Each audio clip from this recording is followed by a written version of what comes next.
confiance renouvelée à la famille de Magatte Wade, mais à la grande famille de la télévision.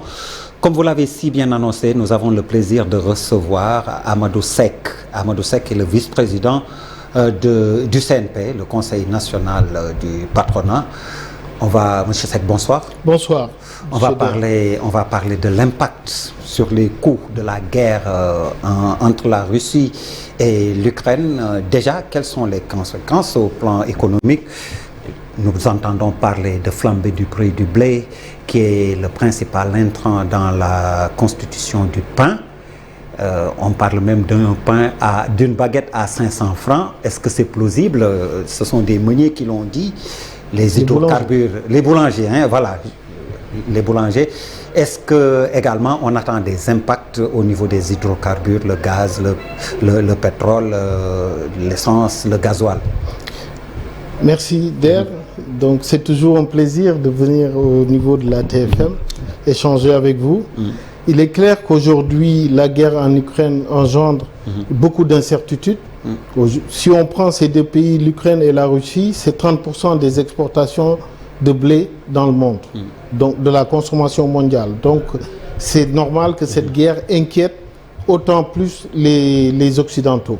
Donc ce qu'il faut savoir, c'est que le blé est une céréale qui est très utilisée un peu partout dans le monde.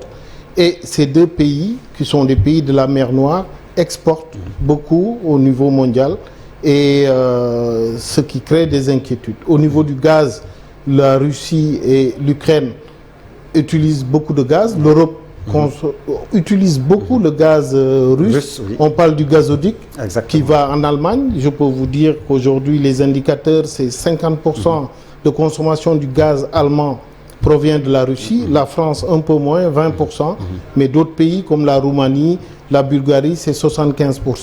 Donc vous comprenez aisément ce déséquilibre et les inquiétudes qui se passent au niveau mondial. Si jamais la Russie ferme le robinet du gaz à ces pays.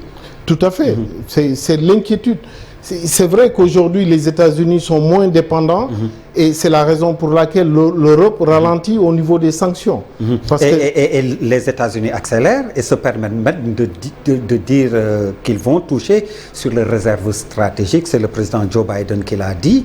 Et comme vous dites, ils peuvent se permettre et il a même appelé, je veux dire, le président américain au patriotisme des entreprises américaines d'exploiter les permis d'exploitation à disposition et donc de toucher sur leurs réserves. Voilà, tout à fait. Aujourd'hui, les États-Unis sont dans une autre position. Alors, eux ne sont pas dépendants de la Russie parce qu'ils ont le gaz liquéfié qui est 600 fois plus concentré que le gaz et qui permettent, ils exportent même. Par contre, l'Europe ralentit, je l'ai dit, au niveau des sanctions, tout simplement parce que l'Europe est dépendante du gaz russe.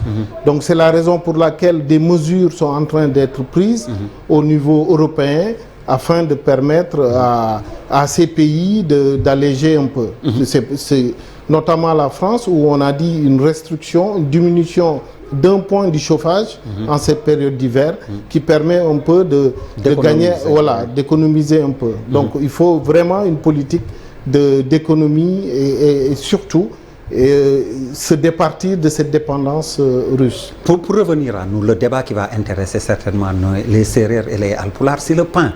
Alors, comme je le disais, il y a des boulangers qui ont dit qu'on pourrait atteindre 500 francs la baguette. Est-ce que c'est vraisemblable? Non, c'est impossible. Parce qu'aujourd'hui, si vous vous rappelez, en novembre dernier, le prix du blé était à 290 euros la tonne. Aujourd'hui, on avoisine les 400 euros la tonne. Mais il faut comprendre que cet effet, cette guerre, l'effet n'est pas immédiat pour nos pays. Et pour cela, il faut comprendre le processus d'achat du blé. On achète sur des contrats.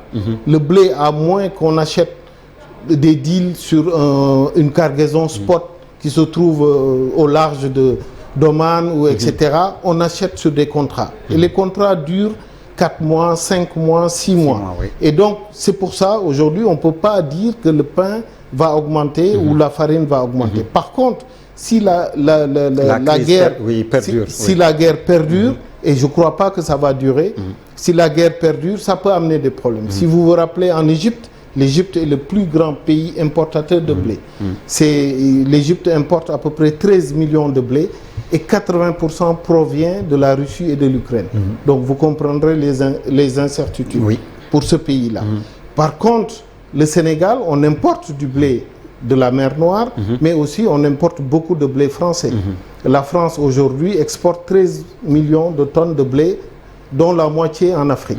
Donc, et puis, il y a beaucoup d'industries qui sont tournées sur le blé argentin, qui est un blé de très bonne qualité. Et donc, l'effet dépend. Aujourd'hui, personne ne peut vous dire quand est-ce que la guerre va s'arrêter. Soit la Russie est à la porte de Kiev, ils vont gagner la guerre et peut-être la vie va reprendre. Oui, et on passe à autre chose. Voilà, en 2008, quand il y a eu les émeutes de la faim en Égypte, il y a le cours du blé était à 400 € la tonne, comme aujourd'hui. Nous avons continué à acheter du blé français, du blé argentin, etc. Donc, pour moi, il est impossible que la baguette coûte 500 francs. Par contre, il faut voir comment ça va se passer au niveau des approvisionnements, au niveau de la logistique, surtout, parce qu'au niveau de la mer Noire, l'Ukraine menace de fermer un peu le port. Alors là, ça pose le problème de notre souveraineté alimentaire. Comment est-ce qu'il faut faire pour sortir donc de cette dépendance du blé? On ne peut pas cultiver du blé sous nos tropiques? Tout à fait. C'est possible? Parce qu'il y en a qui disent oui, c'est possible, d'autres disent non. On peut cultiver du blé. Le blé est une céréale qui est cultivée majoritairement dans les pays du Nord. Oui. Mais il y a certains pays africains, en Afrique du Sud, ou d'autres pays où on cultive du blé. D'autres diversités. Voilà, d'autres variétés. Oui, d'autres voilà. Il faut savoir qu'aujourd'hui, avec l'ISRA au Sénégal, on a développé des variétés de blé qui donnent de bons rendements et de bonne qualité physico-chimique qui permet aujourd'hui de produire de la farine. Pour vous dire, le Mali, qui est très proche, il cultive du blé. Mais il faut une véritable politique d'incitation. Exactement. Par exemple, comment faire pour justement que, que nos agriculteurs s'y mettent? Tout à fait. Il faut qu'il y ait un intérêt.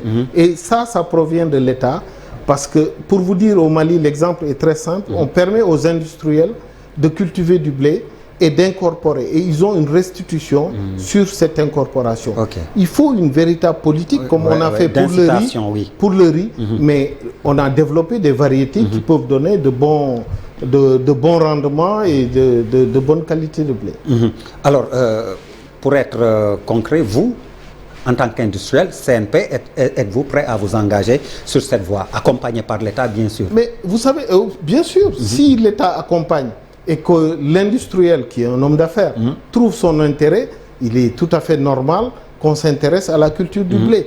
Mais ce sont des investissements importants, c'est de la recherche et développement qui permet aujourd'hui à l'investisseur d'être rassuré pour cultiver du blé. Et pour aller au-delà du blé, comme je disais, pour atteindre...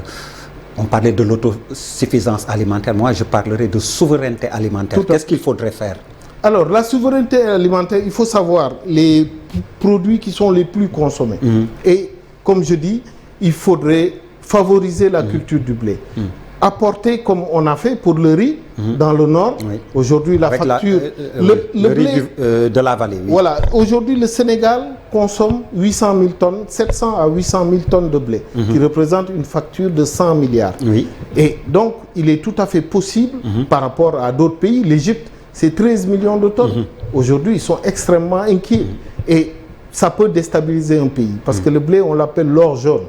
Donc, ça a une force incroyable qui fait que tous les pays essaient de s'affranchir ou d'avoir une politique de diversité au niveau de la consommation et atténuer un peu la dépendance du blé. On peut avoir la facture d'importation?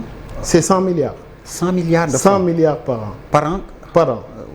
On peut mettre ça sur la filière locale blé, ça pourrait développer la filière. C'est suffisant comme investissement sur plusieurs années? Les importations, c'est 100 milliards. Oui, pour le blé, uniquement pour le blé. Ou uniquement pour le blé. Au niveau, il faut investir, il faut déjà que l'État mette à disposition des terres qui sont aménagées. Ça, c'est clair.